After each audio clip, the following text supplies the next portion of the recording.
नमस्कार मंडळी, श्रद्धाज रेसिपीत तुम्हा सर्वांचं खूप खूप स्वागत। आज मी बनवणार आहे सांबर। तर त्यासाठी मी तुरीची डाळ 1 वाटी, मूग डाळ अर्धी वाटी, उडीद डाळ 1 छोटी वाटी आणि मसूर डाळ अर्धी वाटी अशा 4ही डाळी मी धुवून घेतलेल्या आहेत। त्यानंतर कुकरमध्ये पाणी गरम करायला ठेवून त्यामध्ये थोडंसं तेल आणि हळद टाकून डाळी टाकलेले आहेत। आता झाकण लावून मी वरण शिजायला ठेवते। तोपर्यंत मी इकडे कोथिंबीर, कांदा, टोमॅटो, कढीपत्ता, लसूण, अद्रक तयार करून घेतलेला आहे। कढईमध्ये मी ठेवलेला आहे तेल गरम करायला। त्यामध्ये जिरे, मोहरी, लसूण, अद्रक, कांदा टाकलेला आहे। कांदा थोडासा लाल झाला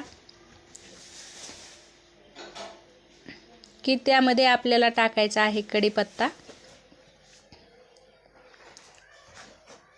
आणि हे मध्ये मध्ये चमच्याने हलवत राहायचं आहे। त्यानंतर टाकलेला आहे मी तमालपत्र, 2-3 लवंगा, दालचिनी आणि टोमॅटो। आता हे सर्व परत हलवून घेणार आहे।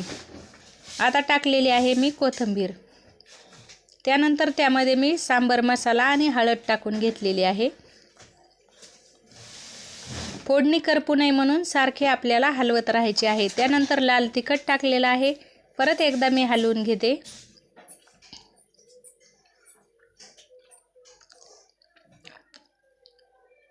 बट्ट्यांचा व्हिडिओ मी चॅनलवर टाकलेला आहे, ते तुम्ही पाहिला नसेल तर बट्ट्याचा व्हिडिओ नक्की पहा। बट्ट्यासोबत सांबर मी बनवलं होतं, तर ही सांबराची रेसिपी आहे। व्हिडिओ आवडला तर व्हिडिओला लाईक करा आणि चॅनलला जर तुम्ही अजून सबस्क्राईब नसेल केलं तर नक्की सबस्क्राईब करा।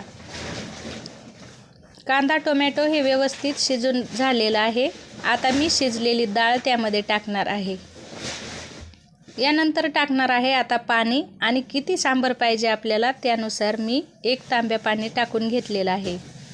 आता हे पूर्ण एकदा व्यवस्थित हलवून घेणार आहे। तुम्ही पाहू शकता सांबरचा कलर आपला खूप छान आलेला आहे। त्यानंतर टाकणार आहे मी मीठ आणि मीठ टाकल्यानंतर आपल्याला सांबर व्यवस्थित उकळून घ्यायचं आहे। तर यामध्ये मी चिंच आणि गूळ भिजायला घातला होता, तो पण टाकून घेणार आहे।